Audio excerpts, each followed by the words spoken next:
Pradeep രംഗനാഥൻ്റെ dragon love today ഒക്കെ hit അടിച്ച പോലെ തമിഴ്നാട്ടിൽ വൻ ഹിറ്റ്. എന്നാ ഒന്ന് കണ്ടു കളയാമെന്ന് വെച്ചപ്പോൾ കിട്ടിയത് ഒരു ലോഡ് ക്രിഞ്ചും പുതിയൊരു അവതാര പിറവിയുമായിരുന്നു. അവതാര പിറവിയുടെ പേര് ധനുഷ് കെ എൻ. ശിവകാർത്തികേയൻ വിട്ടൊഴിഞ്ഞ് ക്രിഞ്ച് കൂട്ടിയിട്ട് കത്തിക്കുന്ന പ്രദീപ് നോക്കിലും നടപ്പിലും ചിരിപ്പിലും ധനുഷിനെ ഇമിറ്റേറ്റ് ചെയ്യുന്നു. ധനുഷ് തന്നെ രജനിയെ അനുകരിച്ച് മെഴുകുമ്പോൾ അതിനെ പോയി അനുകരിക്കാൻ അടുത്തത്. എഞ്ചിനീയറിംഗ് 48 ചപ്ലി എന്നൊക്കെ പറഞ്ഞാണ് കഥ തുടങ്ങുന്നത്. ഇനിയെങ്കിലും ഇമാതിരി ചപ്ലി കഥ നിർത്താറായില്ലേ എന്ന് വിചാരിക്കുമ്പോഴാണ് മെയിൻ കഥ വരുന്നത്. ഒരു പെൺകുട്ടി റിജക്റ്റ് ചെയ്തതിനാൽ റാങ്ക് ഹോൾഡർ ആയിരുന്ന നായകൻ ഉഴപ്പനാകുന്നു. ഡ്രാഗൺ എന്ന് പേരും മാറ്റുന്നു.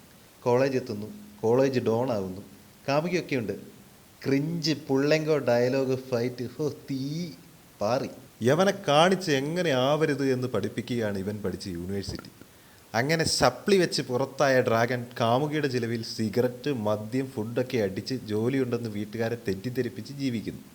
സഹികെട്ട നായിക അനുപമ പരമേശ്വരൻ ഇട്ടിട്ട് പോകുമ്പോൾ കുറേ ടോക്സിക് ബിഹേവിയർ കാണിച്ച് നായകൻ കരയുന്നു. ഇനി ഡയറക്ടർ ചെയ്യുന്നതാണ്. ഒരു ശോക സോങ് അങ്ങ് ഇട്ട് കൊടുക്കും. എന്നിട്ട് നമ്മളോട് പറയും, ഈ തങ്കപ്പെട്ട ഡ്രാഗണെ ചതിച്ചത് കണ്ട് നിങ്ങൾ കരയൂ, അവൾ എത്ര ക്രൂരയാണ്, പുല്ല് ഇവനെ തല്ലിക്കൊന്നില്ലല്ലോ അവളെന്ന് ചിന്തിക്കുമ്പോഴാണ് അവിഞ്ഞ് സെൻറ്റി.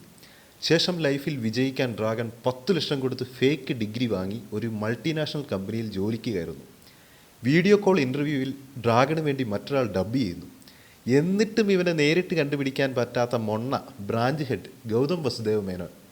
ഡേയ് എന്നടാ ഈ ചെയ്തു വെച്ചിരിക്കുന്നത്? നീ പച്ചത്തമിഴനോ ചുമന്ന തമിഴനോ എന്തുവായിക്കൊള്ളട്ടെ, ഇതൊക്കെ എഴുതി വെക്കുമ്പോൾ സാമാന്യബോധം എന്നൊന്നു വേണ്ടേ? അങ്ങനെ എല്ലാവരെയും പറ്റിച്ച് ലൈഫിൽ സെറ്റിലാവുന്ന ഡ്രാഗൺ പിന്നെ ഒരു ഗ്ലാമർ നായിക. ഈ മുടിഞ്ഞവൻ പിടിക്കപ്പെടുമോ നന്നാവുമോ എന്നറിയാൻ നിങ്ങൾ 2.5 മണിക്കൂർ പടം കാണുക. അവസാനം ഒരു ക്രിഞ്ച് കോട്ട കെട്ടി തേമ്പിയ കുറേ ഗുണപാഠങ്ങൾ നൽകി ക്ലീഷെ കോരിത്തെറിപ്പിച്ച് തീരുന്നു ഡ്രാഗൺ. ചിരിക്കുവാണോ കരയുവാണോ നായകൻ എന്നുപോലും മനസ്സിലാവാത്ത ഫേസ്. അതിനിടെ ധനുഷിൻ്റെ ഫിഗർ പിടിക്കണം, ശിവകാർത്തികേയനാവണം.